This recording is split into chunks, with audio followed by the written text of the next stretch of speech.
ایک کونے میں، حرم شریف کے کونے میں بیٹھ کے رسول پاک رو رہے ہیں۔ جناب صدیق اکبر نے کہا حضور کیا ہوا؟ فرمایا ابو بکر سوچ رہا ہوں خدا اگر مجھے پیسے دے تو میں بلال کو خرید لوں، اگر رب پیسے دے تو خرید لوں، سوچ رہا ہوں۔ جناب ابو بکر صدیق گھر گئے، گھر جا کے حضرت عباس کو بھیجا، کہا امیہ میرا مخالف ہے، مجھ سے وہ بات نہیں کرے گا، آپ جائیے، آپ جا کے کہیے بلال کو بیچ ڈالے۔ حضرت عباس نے جا کے کہا بلال کو بیچ دو۔ کہنے لگا میری قیمت بہت زیادہ ہے، 50 دینار کا میں نے خریدا ہے اور میں منافع لے کے بیچوں گا۔ حضرت عباس نے آ کے جناب صدیق اکبر کو بتایا تو ابو بکر صدیق فرمانے لگے چل مجھے ساتھ ہی لے جا، دیکھ لیتے۔ پہنچے، جب ابو بکر صدیق کو آتے دیکھا نا تو چڑ گیا، کہنے لگا ابو بکر اگر تو بلال کو خریدنا چاہے تو وہ جو تیرے پاس رومی غلام ہے وہ مجھے دینا پڑے گا، 2 لونڈیاں اس کے ساتھ دینی پڑیں گی، اور یہ 50 دینار کا ہے، میں تجھ سے 2000 دینار لوں گا، 50 دینار کا ہے 2000 دینار لوں گا۔ حضرت صدیق اکبر رضی اللہ تعالیٰ عنہ نے فرمایا مجھے منظور ہے، مجھے منظور ہے، منظور ہے مجھے۔ تو ابو بکر صدیق نے وہ تینوں غیر مسلم غلام لیے، 2000 دینار لیے۔ حضرت عباس نے بھی کلمہ نہیں پڑھا تھا، کہنے لگے ابو بکر تو کامیاب تاجر ہے، کیا کرنے لگے ہو؟ تو حضرت ابو بکر صدیق کہنے لگے آپ نے بھی کلمہ نہیں پڑھا، آپ کو اس سودے کا پتہ نہیں، آپ ابھی اس لذت آشنائی سے واقف نہیں، آپ نے بھی یہ ذائقہ چکھا نہیں، آپ ابھی اس راہ سے گزرے نہیں، آپ کو پتہ نہیں یہ بھی ایک ذائقہ ہے، یہ بھی ایک سودا ہے، یہ بھی ایک لذت ہے، یہ بھی ایک گہرائی ہے، یہ بھی ایک مزہ ہے، اس کا بھی آپ کو علم نہیں، آپ نے کلمہ نہیں نہ پڑھا۔ محبت کو سمجھنا ہے تو نہ سے خود محبت کر، کنارے سے کبھی اندازہ طوفان نہیں ہوتا۔ فرمایا ابھی تو راہ گزر میں ہے، کہتے مقام سے گزر، ابھی ذرا آگے چلیں گے نا، جب آپ کلمہ پڑھیں گے تو آپ کو پتہ چلے گا۔ حضرت سیدنا بلال حبشی کو لینے کے لیے صدیق اکبر پہنچے، 2000 دینار، 3 غلام پڑھے لکھے سیانے سمجھدار، جب دیے نا تو امیہ کھل کھلا کے ہنسا، کہنے لگا ابو بکر بڑے گھاٹے کا سودا کیا تو نے، ابو بکر تو نے بڑے گھاٹے کا سودا کیا ہے، یہ پڑھا لکھا مجھے دے کے جا رہا ہے اور یہ ان پڑھ تو لے کے جا رہا ہے، یہ خوبصورت رومی غلام دے کے جا رہا ہے اور یہ حبشی کالے رنگ کا تو لے کے جا رہا ہے، اور 50 دینار کا غلام 2000 دینار میں تو لے کے جا رہا ہے، اتنے گھاٹے کا سودا، اتنی بڑی نادانی۔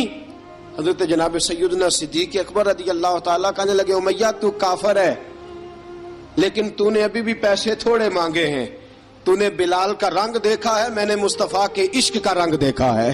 فرمایا تو ابھی اس کے رنگ میں الجھا ہوا ہے اور میں جو اس کے باطن کا حسن ہے وہاں تک پہنچ گیا ہوں۔ حضرت سیدنا بلال حبشی رضی اللہ تعالیٰ عنہ ساتھ کھڑے، جناب ابو بکر صدیق رضی اللہ تعالیٰ عنہ نے ارشاد فرمایا اگر میں یمن کا حکمران ہوتا، یمن کا بادشاہ ہوتا، اور تو مجھے کہتا کہ بلال میں تب دوں گا جب تو مجھے یمن کی حکمرانی دے گا، فرمایا میں تجھے یمن کی حکمرانی بھی دے دیتا لیکن بلال کو ضرور خرید کے لے جاتا۔ حضرت بلال حبشی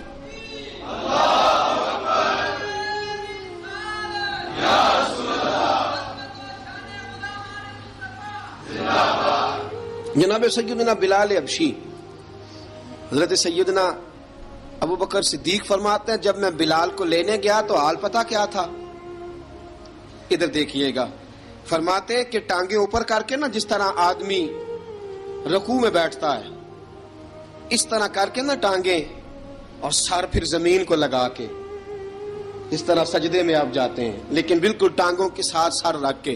فرماتے ہیں 4 بھاری چکیاں ریت پہ حضرت بلال تھے، ان کے اوپر چکیاں رکھی ہوئی تھی، اور فرماتے ہیں حضرت بلال تھوڑی تھوڑی حرکت کرتے تھے تو وہ چکیاں جسم کے ساتھ لگتی تھی نا، پارٹ ان کے، فرماتے ہیں زخم بن گئے تھے، خون نکلتا تھا۔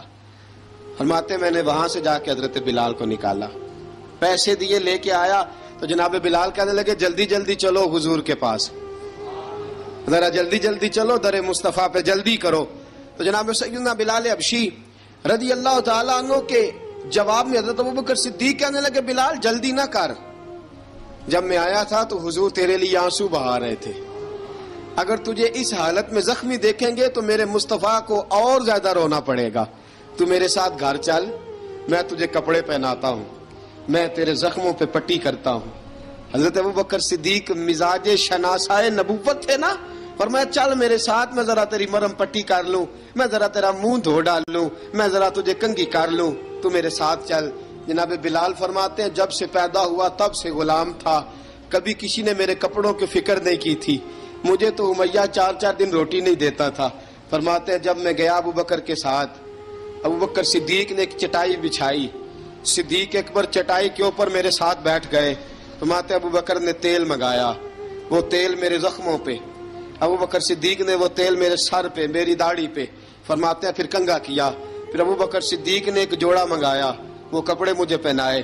ابوبکر صدیق نے پگڑی منگوائی، وہ پگڑی کھول کے میرے سر پہ بندھوائی۔ فرماتے ہیں ابوبکر نے مجھے تیار کیا، فرمایا تو آج جا رہا ہے در رسالت مآب پہ، در رسالت مآب پہ، آج تو پہنچ رہا ہے حضور کے دروازے پہ، بن کے جوگن مدینے نو جاواں گی میں، جو بیتی نبی نو سناواں گی میں۔ حضرت جناب سیدنا، اور وہ کسی شاعر نے تو بڑی شاندار بات کی، اس نے کہا بڑی امید ہے سرکار قدموں میں بلائیں گے، کرم کی جب نظر ہوگی مدینے ہم بھی جائیں گے، اگر جانا مدینے میں ہوا ہم غم کے ماروں کا، مکینے گنبد خضرا کو حال دل سنائیں گے۔ حضرت بلال حبشی رضی، ان کے دل میں بڑی امنگ تھی آج جاؤں گا در رسالت مآب پہ۔ ملا رومی لکھتے ہیں کہ جناب سیدنا صدیق اکبر نے سجایا سوارا، جناب بلال کے آنسو رکتے ہی نہیں۔ کہا باپ ہوتا ہے جو خدمتیں کرتا ہے، میں نے آنکھ کھولی تو باپ کا سایہ تو میں نے دیکھا ہی نہیں، اور فرمایا ماں تھی تو ماں جب بھی میں کام کر کے آتا تھا تو مجھے دیکھ کے میری اماں بس رو دیا کرتی تھی۔ 2-3 بہنیں تھیں، اور حضرت بلال فرمانے لگے ان بہنوں کو میں دیکھتا تھا تو وہ میرا حال دیکھ کے روتی تھی، اور جب وہ مجھے دیکھتی تھی تو میں رو دیا کرتا تھا۔ فرمایا ابوبکر میں نے تو یہ رنگ ڈھنگ دیکھے نہیں جو آج تو مجھے دکھا رہا ہے۔ جناب سیدنا صدیق اکبر رضی اللہ تعالیٰ عنہ بنا سوار کے نا حضرت بلال کا ہاتھ پکڑ کے سینے پہ رکھا، جناب بلال ہچکی لے کے روئے۔ حضرت ابوبکر صدیق نے فرمایا جتنا رونا یہاں رو لے، میں کائنات کے آنسو دیکھتا ہوں لیکن جب نبی کی آنکھوں میں آنسو دیکھتا ہوں تو دیکھے نہیں جاتے۔ فرمایا یہاں رو لے، حضور کے دروازے پہ جا کے تیری آنکھ میں آنسو نہیں آنا چاہیے، بہا جتنے آنسو بہا سکتا ہے۔ حضرت بلال حبشی بھی روئے، جناب صدیق اکبر بھی روئے۔ جب پہنچے نا دروازہ رسول پہ، حضرت سیدنا ابوبکر صدیق لے کے پہنچے تو بند کر دیا تھا نا حضرت بلال کو، بلال تو نے رونا نہیں، عشق ہوئے تے درد ہوئے تے ہائے نکلے، پھر کوئی نہیں رہندا جر کے۔ حضرت سیدنا بلال حبشی کو لے کے پہنچے در مصطفیٰ پہ، رسول اکرم صلی اللہ تعالی علیہ وسلم نے ایک نظر حضرت بلال پہ ڈالی، جناب بلال نے یوں آنکھ میں لائی تو سر جھکا لیا، وعدہ کیا تھا نا رونا نہیں، سر جھکا لیا۔ اب دوسری نظر نبی کریم صلی اللہ تعالی علیہ وسلم نے جب اٹھائی نا حضرت ابوبکر صدیق کی طرف تو حضور نے فرمایا صدیق تیرا شکریہ، ابوبکر اللہ تجھے جزا دے۔ جب رسول پاک کی زبان سے یہ لفظ نکلے تو جناب صدیق اکبر نے ہاتھ اٹھائے، یوں ہاتھ باندھے جب رسول پاک کے سامنے تو سب سے زیادہ آنسو ابوبکر صدیق کے اپنے نکل گئے۔ کہا یا رسول اللہ میں غریب بے نوا، تو امیر حرم، تو کجا من کجا۔ کہا حضور یہ شکریہ کے لفظ، یا رسول اللہ میں کہاں اور آپ کا شکریہ کہاں۔ نبی پاک صلی اللہ علیہ وسلم نے فرمایا ابوبکر کاش تو تھوڑے سے پیسے میرے بھی ملا لیتا، بلال کو خریدنے میں میرا بھی حصہ ڈال لیتا، میں چاہتا تھا۔ ابوبکر پھر روئے، کہا یا رسول اللہ میرے پیسے کس کے ہیں؟ آقا میں بھی آپ کا، یہ بھی آپ کے۔ جناب سیدنا بلال حبشی رضی اللہ تعالیٰ عنہ کی طرف حضور نے دیکھا تو فرمایا بلال آ یار ذرا سینے سے تو لگ جا۔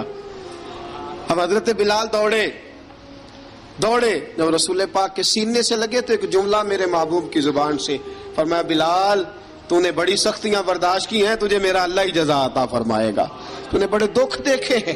اب سیدنا بلال تڑپے، رسول پاک صلی اللہ تعالی علیہ وسلم بھی روئے۔ حضور نے اپنے ساتھ بٹھا لیا سیدنا بلال کو، حضور نے گھر پیغام بھیجا، فرمایا ختیجہ گھر میں کچھ ہے تو بھیجو، بلال آیا ہے۔ اب حضرت خدیجہ الکبریٰ اندر سے کیا آواز دیتی ہیں، کہتے ہیں حضور مبارک ہو، اللہ نے بلال کو آزادی عطا فرما دی۔ وفاشار بیوی اندر سے، اب حضرت سیدنا زینب رضی اللہ تعالی عنہا میرے محبوب کی شہزادی چھوٹی سی عمر ہے، ایک برتن کے اندر کھجوریں لے کے آئیں، ایک برتن میں کھجوریں، اب لا کے جب کھجوریں رکھی نا تو سیدنا صدیق اکبر نے ہاتھ بڑھایا کھجوریں اٹھانے کے لیے تاکہ میں دوں، حضور نے فرمایا نہ ابو بکر، بلال پہلے دن آیا ہے، پہلے تو نے جتنی خدمت کرنی تھی تو گھر کر کے آیا، میری باری ہے۔ حضرت بلال حبشی فرماتے ہیں کائنات میں نے اتنا پیار کبھی دیکھا ہی نہیں تھا، 30 سال سے زیادہ میری عمر تھی، مجھے تو کبھی کسی نے پاس بٹھا کے کھانا کھلایا ہی نہیں۔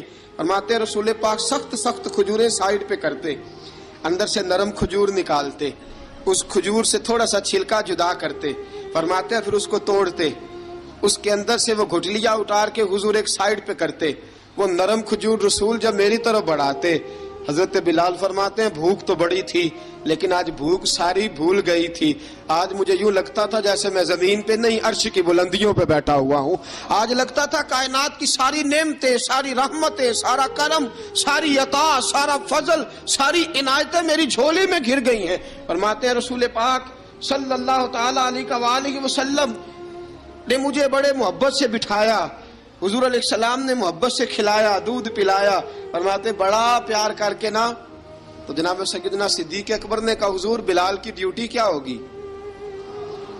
حضور بلال کی ڈیوٹی کیا ہوگی؟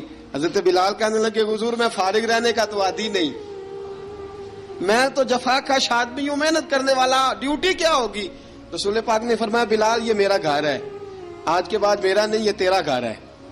فرمایا میں مصروف ہوتا ہوں تبلیغ کے کاموں میں، گھر کیا لانا ہے وہ تیری ذمہ داری ہے، کہاں سے لانا ہے وہ بھی تیری ذمہ داری ہے، پیسے کہاں سے آئیں گے میں تجھے بتلاؤں گا، کہاں لگانے ہیں تجھے ایک دفعہ بتاؤں گا، پھر تو لایا کرے گا، تو ہی لگایا کرے گا۔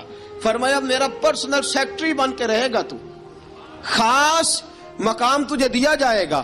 حضرت سیدنا بلال حبشی رضی اللہ تعالی عنہ کو رسول اکرم صلی اللہ تعالی علیہ وسلم نے اس کام پر مقرر فرما دیا۔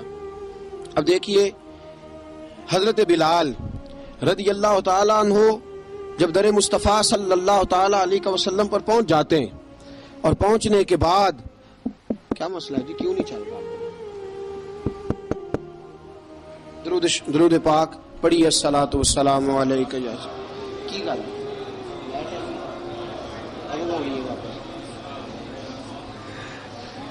میں یہ گزارش کر رہا تھا کہ حضرت بلال حبشی رضی اللہ تعالیٰ عنہ کو رسول پاک نے یہ ڈیوٹی عطا فرما دی۔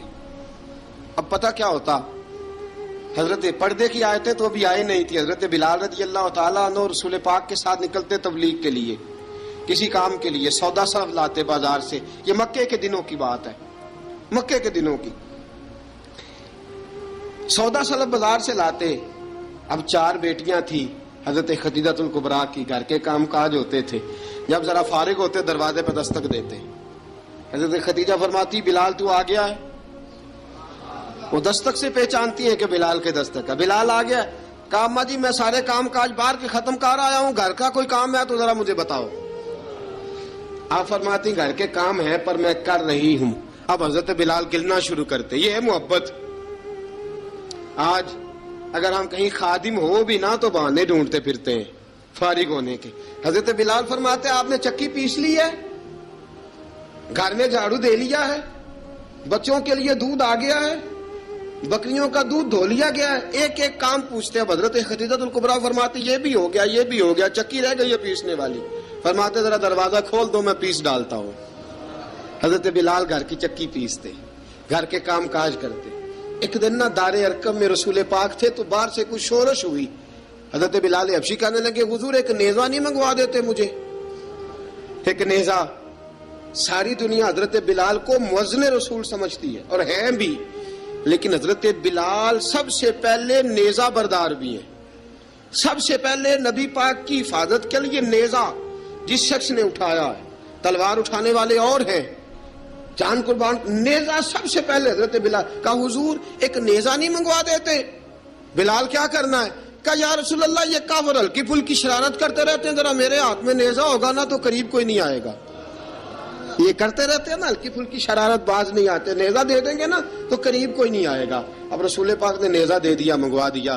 اب حضرت بلال کے ہاتھ میں نیزہ ہوتا، رسول پاک کے آگے آگے چلتے، آگے آگے آگے آگے نبی کریم صلی اللہ تعالی علیہ وآلہ وسلم دار ارقم میں جا کے تبلیغ کا کام شروع کرتے تو حضرت بلال دروازے پہ نیزہ لے کے کھڑے ہو جاتے. حضور نے فرمایا بلال تو ادھر کھڑا ہو گیا. یا رسول اللہ انشاءاللہ جب تک میں کھڑا ہوں اندر کوئی کافر آ نہیں سکتا، اندر کوئی نہیں آئے گا، میں محافظ بن کے کھڑا ہوں. حضرت بلال حبشی رضی اللہ تعالیٰ عنہ نے ہمیشہ، اور یہ نیزہ ہمیشہ پاس رکھا، بدر میں بھی، احد میں بھی، تبوک میں بھی، یرموک میں بھی، خندق میں بھی. جب نبی پاک نماز پڑھانے کے لیے کھڑے ہوتے تو حضرت بلال نیزہ نبی پاک کے آگے گاڑ دیتے. یہ سترا بن گیا، اب کوئی آگے سے گزرے گا تو اسے تکلیف نہیں ہوگی، گناہ نہیں ہوگا، حضور کے آگے رکھ دیتے. حضرت بلال حبشی نے مکے کے 13 سال سابقون الاولون میں سے ہیں،